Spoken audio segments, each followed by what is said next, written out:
আমাদের সংগঠনের পক্ষ থেকে আপনাদেরকে অভিনন্দন জানাচ্ছি।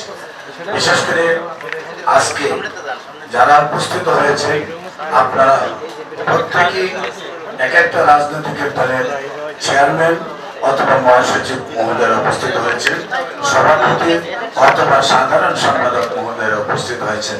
আমি বিশ্বাস করি আপনাদের এক একজনের যে যোগ্যতা রয়েছে, আপনারা একটি দেশকে পরিচালনা করার যোগ্যতা সবাই রাখেন, কিন্তু অত্যন্ত দুঃখের বিষয় আপনাদের যথাযথ মর্যাদায় আমরা আসন সংকীর্ণ হওয়ার কারণে আমরা আপনাদের যথাযথ স্থানে বসাতে পারছি না।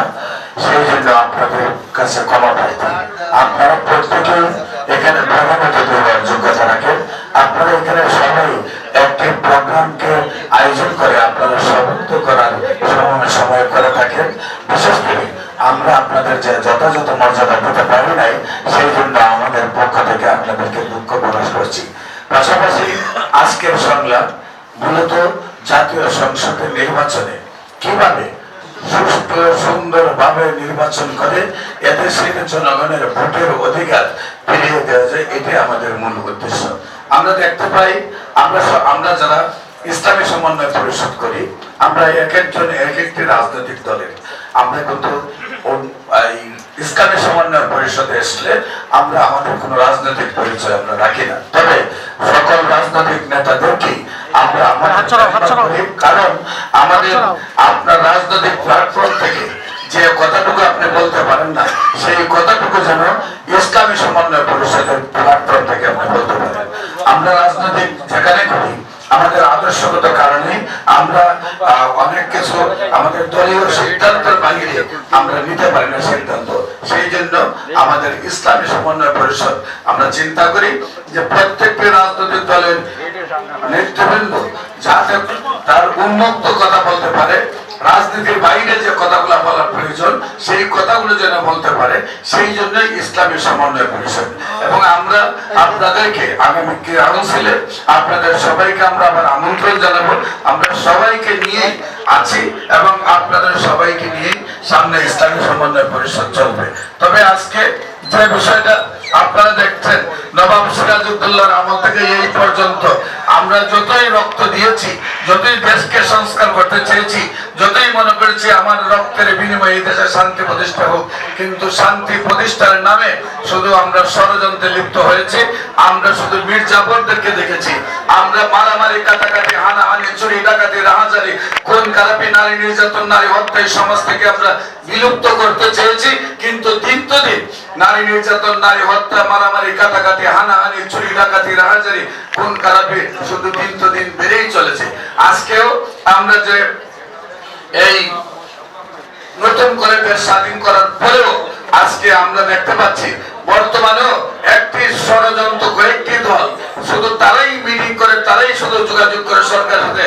এই দেশে যে আরো 300 রাজনৈতিক সংগঠন আছে তাদের কথা কিন্তু তাদের মনে নেই।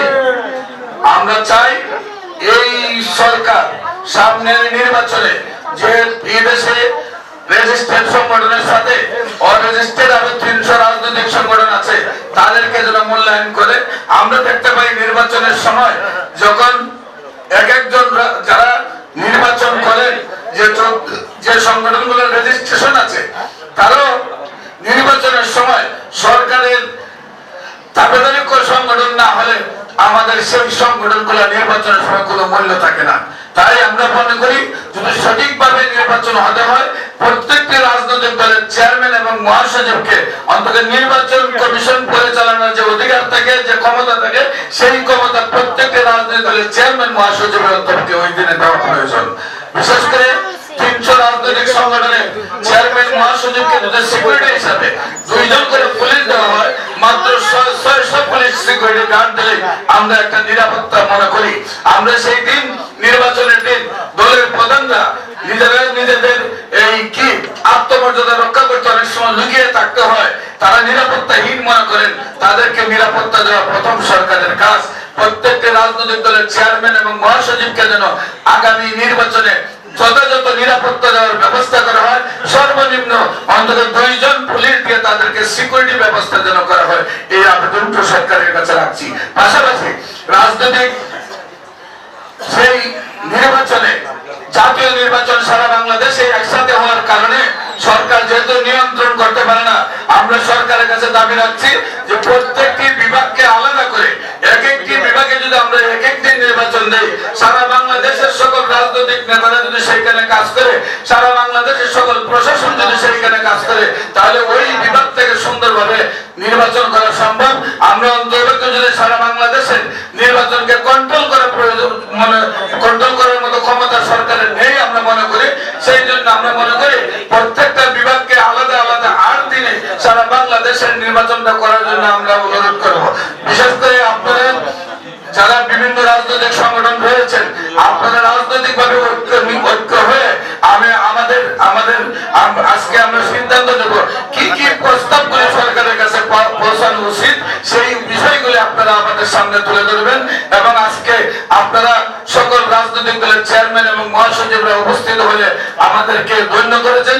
আপনাদের প্রতি আবারও কৃতজ্ঞতা জানিয়ে আমি আমার স্বাগত বক্তব্য এখানে শেষ করছি। সবাইকে ধন্যবাদ। এবং আজকে আমরা অনেক সময় অনুষ্ঠানের সময়ের অভাবে আমরা কথা বলতে পারি না, আমাদের প্রত্যেকজন চেয়ারম্যান এবং মহাসচিব যাতে কথা বলতে পারেন, সেই জন্য সারা দিন ব্যাপী আমরা পরদা নিয়েছি, সারা দিন ব্যাপী আমরা কালারের ব্যবস্থা করেছি। আপনারা সবাই সারা দিন সময় দিয়ে আমাদেরকে দেশ করার জন্য ওই একটা দিন বিসর্জন দিবেন। এবং গত দিনেও আমরা ইসলামী সমন্বয় পরিষদের উদ্যোগে আপনাদেরকে যখন দেখেছি, আপনারা সারা দিন পরিশ্রম করে আপনারা আপনাদের অভিমত গুলা প্রকাশ করেছেন, আজকেও অভিমত গুলা প্রকাশ করবেন দেশের জন্য অন্তরকে। যেমনি ভাবে রাসূল সাল্লাল্লাহু আলাইহি সাল্লাম মক্কা থেকে মদিনা হিজরত করেছেন, 350 কিলো হেঁটেছেন, হীরা পর্বত গুহার মধ্যে উঠেছেন। আমরা হীরা পর্বত গুহার নিচে গিয়ে সাহস পাই না উপরে ওঠার, অথচ রাসূল সাল্লাল্লাহু আলাইহি সেখানে ধ্যান করেছেন।